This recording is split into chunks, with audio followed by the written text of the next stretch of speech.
kasih untuk kesempatan yang diberikan. Shalom. Assalamualaikum warahmatullahi wabarakatuh. Perkenalkan, nama saya Christina Gilda Dayagi dengan nomor induk mahasiswa 2014-21018, kelas A1 semester 3 Fakultas Keperawatan Universitas Pembangunan Indonesia Manado. Video ini dibuat dengan tujuan untuk memenuhi ujian tengah semester dari mata kuliah Keperawatan Maternitas 1 dengan dosen pengampu Nurse Fania Tampilan SK Prangkas. Baik, pada saat ini saya akan menjelaskan tentang kehamilan di usia remaja dan dampak apa saja yang akan terjadi jika kehamilan tersebut terjadi pada usia remaja. Masa remaja merupakan masa peralihan atau masa transisi atau masa pancarobah yang penuh gejolak, yaitu masa kanak-kanak menuju masa dewasa mandiri. Kehamilan bisa jadi dambaan, tetapi mungkin juga dianggap malapetaka apabila kehamilan itu sendiri tidak diinginkan.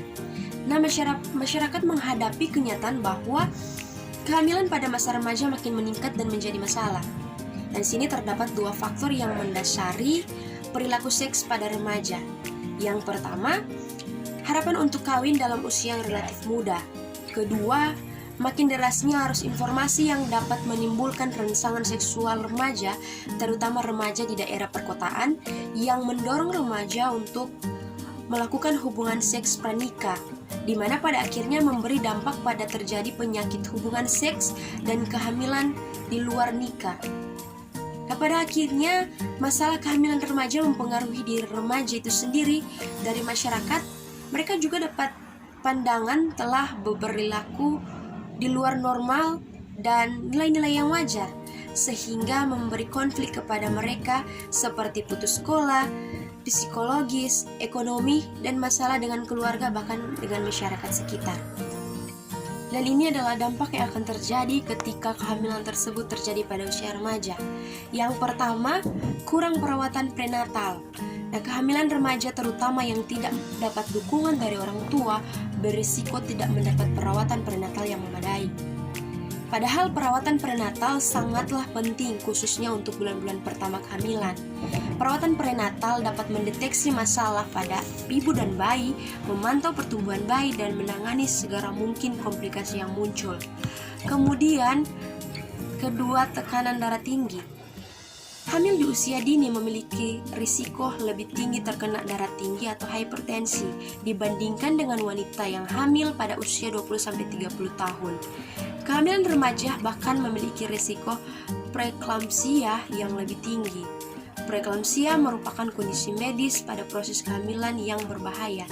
Ini bisa menyebabkan tekanan darah tinggi, protein berlebihan dalam urin, pembengkakan di wajah, serta kerusakan organ. Preeklamsia dapat mengganggu pertumbuhan janin dan memicu komplikasi kehamilan lebih lanjut.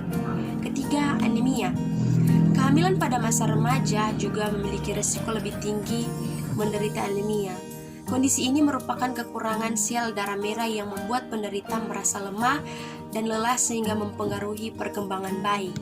Kemudian yang keempat, bayi lahir prematur. Kementerian Kesehatan menyatakan bahwa hamil di usia dini lebih berpotensi mengalami persalinan prematur. Semakin dini bayi yang lahir, semakin besar pula risiko masalah pernapasan, pencernaan, penglihatan, kognitif, dan masalah lainnya yang dapat terjadi pada bayi. Kemudian yang kelima, berat badan lahir rendah. Risiko tinggi kehamilan usia dini selanjutnya adalah rentan memiliki bayi dengan berat badan yang rendah, yaitu sekitar 1,5 sampai 2,5 kg. Bahkan pada kasus di mana berat bayi lebih rendah dari 1,5 kg. Bayi dengan berat badan lahir rendah cenderung memiliki kesulitan bernafas dan menyusui. Selain itu, dapat pula mempengaruhi perkembangan otak sehingga mengalami kesulitan belajar. Kemudian yang keenam, penyakit menular seksual. Remaja yang berhubungan seks tanpa pengalaman lebih rentan terkena penyakit menular seksual seperti chlamydia, herpes, ataupun HIV. Hai teman-teman yang baru lulus sekolah menengah atas atau sekolah menengah kejuruan dan mau melanjutkan ke perguruan tinggi, tapi masih bingung mau kuliah di mana? Tenang, kami Universitas Pembangunan Indonesia Manado hadir untuk menjawab pertanyaan teman-teman.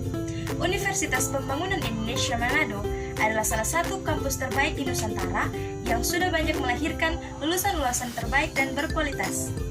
Dan di Universitas Pembangunan Indonesia Manado, ada 6 fakultas. Yang pertama, Fakultas Keperawatan. Kedua, Fakultas Hukum. Ketiga, Fakultas Teknik. Keempat, Fakultas Sospol. Kelima, Fakultas Sastra. Dan yang keenam, Fakultas Pertanian. Untuk itu, mari gabung bersama kami, Universitas Pembangunan Indonesia Manado, Kampus Biru Maju. Terima kasih.